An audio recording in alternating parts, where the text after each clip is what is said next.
วั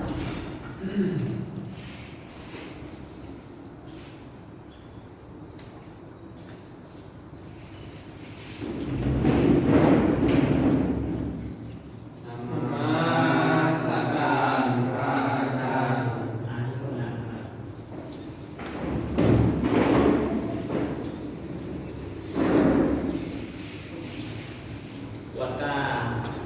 อาเฮียนขาดเนาะมือมาจะพุ่งขนาดขาที่พุ่งขนาดว่าแปดขาด3นี่ภายในขาดขาพ่ายขาพ่าย